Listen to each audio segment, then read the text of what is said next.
जनताले विरोध गर्दा गर्दै नेपाल सरकारले एमसीसी पास गरी गणतन्त्र समाप्त पारिदिने चीनको चेतावनी भर्खरै आएको छ। जनताले विरोध गर्दा गर्दै नेपाल सरकारले एमसीसी पास गरेर गणतन्त्र समाप्त पारिदिने चीनको चेतावनी देशमा अहिले अत्यन्तै नाजुक अवस्थामा आइपुगेको छ। सत्तामा आसीन दलदेखि प्रतिपक्षमा हुने दलले समेत नेपालमा एमसीसी लागू हुने पर्ने दबाब दिएका छन्। आम जनतामा एमसीसी हाम्रो देशका नेपालका लागि राम्रो हुँदैन, यसले भविष्यमा संकट निम्ताउनेछ भन्दै चिन्ता गरिरहेका छन्। तर देउबा सरकार जसरी पनि एमसीसी पास गर्नुपर्छ भन्दै कुरिरहेका छन् र संसदमा टेबल पनि भइसकेको अवस्था छ। यसबारे चीन खुलेआम बोलेको छ र उसले अमेरिकामाथि बलजफ्ती कूटनीति गरेको आरोप लगाएको छ। चिनिया विदेश मन्त्रालयका प्रवक्ता वाङ वेनबिङले यस्तो अभिव्यक्ति दिएका हुन्। उनले नेपाली जनताको चाहना र राजनीतिक शर्त बिनाको सही हुनुपर्ने भन्दै अमेरिकाले बलजफ्ती गर्न खोजेको आरोप लगाएका छन्।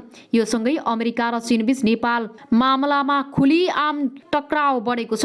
यसअघि नेपालमा एमसीसीको विरोध गर्नेहरूले अमेरिकाले चीनको महत्वाकांक्षी परियोजना belt and road initiatives BRI रोक्न ल्याएको बताउँदै आएका थिए। उनीहरूले एमसीसी चीनको विरुद्धमा रहेको समेत बताउँदै आएका थिए। अमेरिकालाई यस्तो टिप्पणीले नेपालका नेतालाई चेतावनी दिन थप सहज बनाइदियो। यसैमा टेकेर अमेरिकी सहायक विदेश मन्त्री लुले यदि एमसीसी नेपालको संसदबाट अनुमोदन नभई चीनको कारण भएको बुझ्ने बताएका थिए। अमेरिकाले पहिला फायर खोलेपछि त्यसको जवाब चीनले दिएको छ। चिनिया विदेशी मन्त्रालयका प्रवक्ता वाङ वेनबिङले बेइजिङमा आयोजना गरेको पत्रकार सम्मेलन मार्फत जवाब दिएका हुन्। पछिल्लो समय एमसीसी रोक्न चीन लागेको चर्चा चलिरहेको छ। एमसीसी विरोध दलहरूमा प्रभाव बनाएर चीनले दबाव सिर्जना गरिरहेको विषय आइरहेको छ।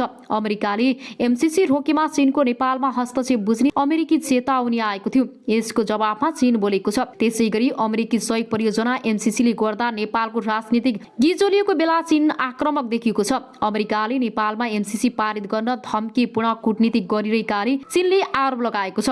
अमेरिकाले नेपाललाई समय सीमा नै तोकेर एमसीसी पारित गराउन दबाब दिएपछि चीनको परराष्ट्र मन्त्रालयले प्रतिक्रिया दिएको हो। अमेरिकाले नेपालसँगको सहकारीको नाममा धम्की कूटनीति सुरु गरेको छ। यसको चीनले प्रतिरोध गर्नेछ र शुक्रबार बेइजिङमा आयोजित पत्रकार सम्मेलनमा चिनिया परराष्ट्र प्रवक्ता वाङ वेनबिङले भने अमेरिकाले आगामी फेब्रुअरी 28 तारिक अर्थात् फागुन 16 सम्म एमसीसी पारित नगर्ने फिर्ता लैजाने चेतावनी दिएको प्रधानमन्त्री शेरबहादुर देउवाले नै बताउँदै आएका छन्। अमेरिकासँगको कूटनीति सम्बन्ध बिग्रिन नदिन भन्दै एमसीसी पास गर्ने प्रयासमा लागिरहेका छन्। नेपालको छिमेकी मुलुक विकास साझेदार मुलुक भएको ताताले नेपाली जनताले आफ्नो स्वतन्त्र विकासको बाटो छान्न चीनले समर्थन गर्ने परराष्ट्र प्रवक्ता वाङले पत्रकार सम्मेलनमा स्पष्ट पार्नु भएको छ। यता नेपालका लागि अमेरिकी राजदूत याङ डिबेरीले एमसीसीको विषयलाई लिएर हिंसा हुने वा हिंसा भट्काउने किसिमका विचारहरू आफूहरूलाई स्वीकार्य नहुने प्रक्रिया दिएका छन्। सामाजिक सञ्जाल ट्विटरमा दूतावासको आधिकारिक एकाउन्टबाट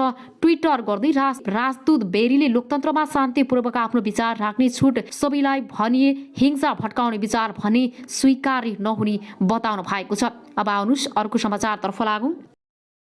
चीनसँग सम्बन्ध विस्तारको हात अघि बढायो। अमेरिकी राष्ट्रपति रिचर्ड निक्सनका राष्ट्रिय सुरक्षा सल्लाहकारी हेनरी किसिन्जर र राष्ट्रपति निक्सनको क्रमशः 1971 र 72 को भ्रमपछि चीन अमेरिका सम्बन्धमा सुधार भई र चीनका लागि अमेरिका अब मित्र मुलुक बन्न पुग्यो भन्ने सोभियतसँग पनि अमेरिकासँग मिलेर चीन विरुद्ध सक्रिय हुन खोजेको छ। अनिन्त्र हो र नेपालमै अमेरिकी गुप्तचर संस्था CIA का अधिकारी जोन केनेथ नसले आफ्नो पुस्तक अर्फान्स र अफ द कोल्ड वार शीत युद्धका टुहुरामा खम्पाहरूलाई आर्थिक सहयोगका लागि तत्कालीन सोभियत संघ समेत इच्छुक रहेको खुलासा गरेका छन्। यसबाट देखिन्छ कम्युनिस्ट मुलुक भए पनि कसरी सोभियत संघ र चीन दुवै अमेरिकासँग मिलेर एकअर्काको मेक मार्न समेत लागेका रहेछन्। शीत युद्धका बेला विश्व कम्युनिस्ट राजनीतिको जस्तै परिदृश्य अहिले नेपालको कम्युनिस्ट राजनीतिमा देखिन पुगेको छ। नेपालका प्रतिस्पर्धा दुई ठूला कम्युनिस्ट पार्टीहरू एमाले र माओवादी केन्द्र एकीकृत समाजवादी बरु एमसीसी मार्फत नेपालमा अमेरिकी प्रभाव बढ्न दिन तयार छन्। तर अर्को प्रतिस्पर्धा कम्युनिस्ट पार्टीको प्रभाव बढ्न दिने पछिमा छैन।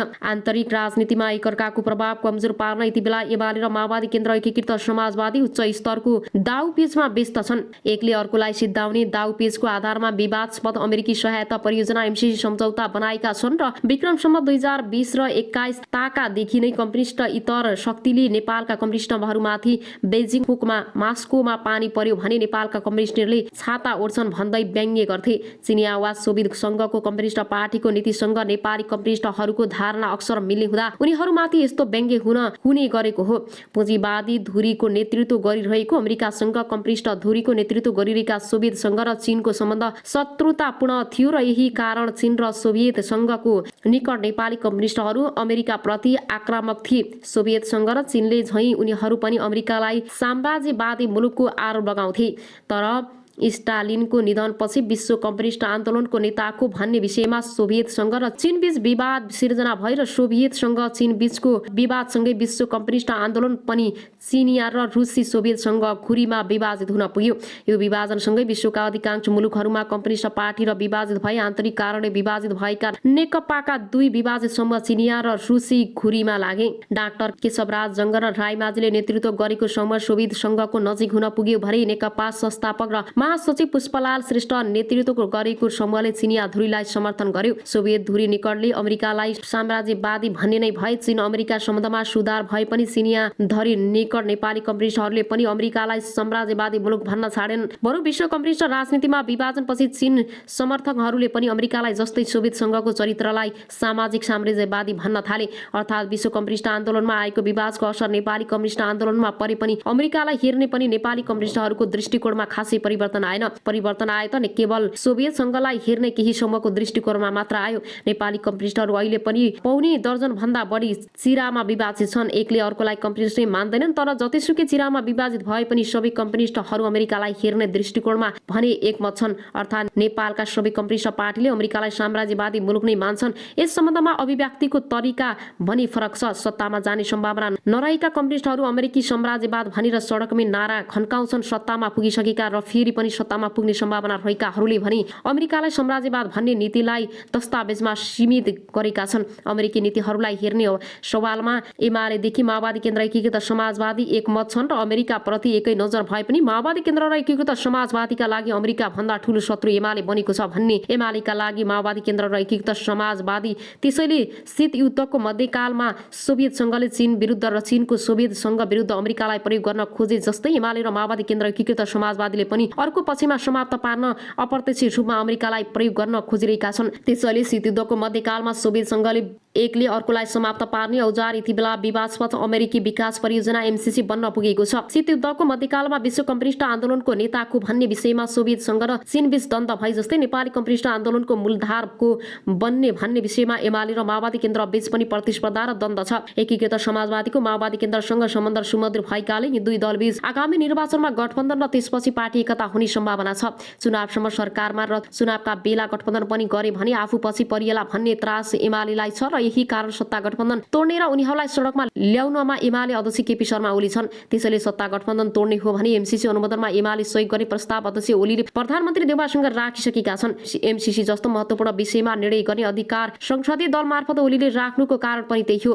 अर्थात् बरु पार्टीभित्रै समेत आलोचित बनेको एमसीसी पारित गर्न तयार छन् ओली, तर माओवादी केन्द्र र एकीकृत समाजवादीलाई ढिम्किन दिने पक्षमा छैनन्। गठबन्धन र माओवादी केन्द्र एकीकृत समाजवादी सत्तामा रहँदा आगामी निर्वाचन एमालेका लागि प्रतिकूल हुने ओलीले ठानेका छन्, जुन स्वाभाविक पनि हो। वर्तमान सत्ता गठबन्धन टुट्ने स्थिति आयो भने प्रधानमन्त्री शेरबहादुर देउवाले कांग्रेस एमाले बीच गठबन्धन निर्माण गरेर भए पनि एमसीसी अनुमोदन गर्ने वा गठबन्धन टुटेपछि ओली नै प्रधानमन्त्री हुने सम्भावना माओवादी केन्द्र र एकीकृत समाजवादीले देखेका छन्। तर उनीहरू एमालेको सत्तारोहण स्वीकार गर्ने पक्षमा छैनन्। गठबन्धन तोडेर एमालेको सत्तारोहणको स्थिति नआओस् भनेर उनीहरू एमसीसी अनुमोदन सम्बन्धी प्रस्ताव संसदमा टेबल गर्न दिन सहमत भएका छन्। एमसीसी अनुमोदनका लागि अमेरिकाले दिएको समय सीमा सकिन 6 दिन मात्र बाँकी छ। जसरी जनयुद्ध शीत युद्धको मध्यकालमा सोभियत संघ र चीन एक अर्कालाई समाप्त गर्न चिर प्रतिद्वन्दी अमेरिकासँग दाउ पेचमा व्यस्त थिए, एमसीसी जसरी पनि अनुमोदन गराउने योजनामा रहेका प्रधानमन्त्री देउवासँग मिलेर एमाले र माओवादी केन्द्र एकीकृत समाजवादी पनि बाँकी 6 दिनको अवधिमा उस्तै प्रकारको दाउ पेचमा व्यस्त हुनेछन्। अब आउनुहोस् अर्को समाचारतर्फ लागौं। देउवासँग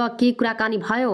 आफ्नै मात्र चिन्ता छ ओलीलाई। आफैले अगाडि बढाएको र अनुमोदनका निम्ति अडान लिएको एमसीसी बारे यो अवस्था एमालेलाई अनिर्त बनाउनु वर्तमान राजनीतिक कोष सङ्कटमा पार्न सकिने ओलीको बुझाइले काम गरेको लुक्दैन।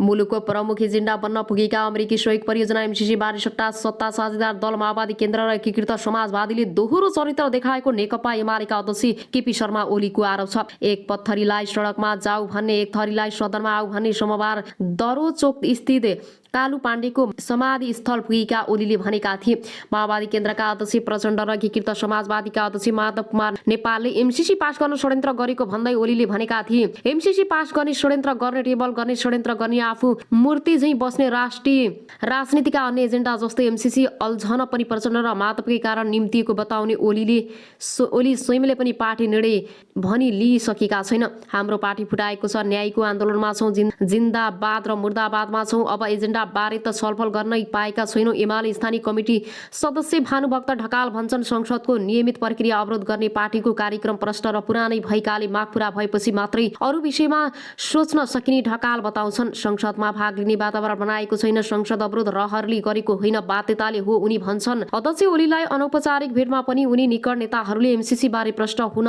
सुझाव दिएका छन्। ओली भने त्यस्ता सुझावमा मौन रहने गरेको एक नेता सुझाउँछन्। ढकालले जस्तै संसद अवरोधलाई एक सूत्रीय र सजिलो विकल्पका रूपमा ओलीले निरन्तरता दिँदै आएको छ। 8 फागुनमा एमसीसी प्रतिनिधि सभामा पेश भइरहँदा पनि एमाले सांसदले नाराबाजी गरिरहे, तर एमसीसी प्रति चासो, चिन्ता र अभिव्यक्ति भने अध्यक्ष ओलीलाई देखिए। एमाले समर्थकमा समेत देखिन्छ। संसद बैठकमा धेरै नजाने ओली एमसीसी पेश हुन दिने भनी सहभागी भएका थिए। ओलीले अन्य दलका प्रमुख यसरी नै अग्रभागमा रहेर आफ्ना सांसदहरू नाराबाजी सुन्ने। बैठक सकिएपछि झण्डै 40 सांसद राखेर ओलीले एमसीसी बारे आफ्नो भनाइ राखे। एमसीसी पास गर्नका निम्ति ल्याइएको निष्कर्ष सुनाएका ओलीको भनाइ थियो, विदेशीहरूले नेपालको विषयलाई लिएर भराबैरी गर्न थाले, सडकमा नागरिकहरू बीच झडपको अवस्था हुन थाल्यो, बल्ल ल्याइयो। दुई जना सभामुख फेरिदा पनि एमसीसी रोकेर राखेकै कारण समस्या बढेको ओलीले बताएका थिए। तर फेरि पनि ओलीले एमसीसी बारे पार्टी निर्णय लिन आवश्यक ठानेनन्। जबकि राष्ट्रिय बहसको एजेन्डा बनेको एमसीसी बारे प्रश्न निर्णय र अडान लिएर एमाले उभिनुपर्ने दबाव पनि उनी निकट नेताहरूले लगातार बढाइरहेका छन्। दर्शकबिन आउनुहोस् अब अर्को समाचारतर्फ लागौं।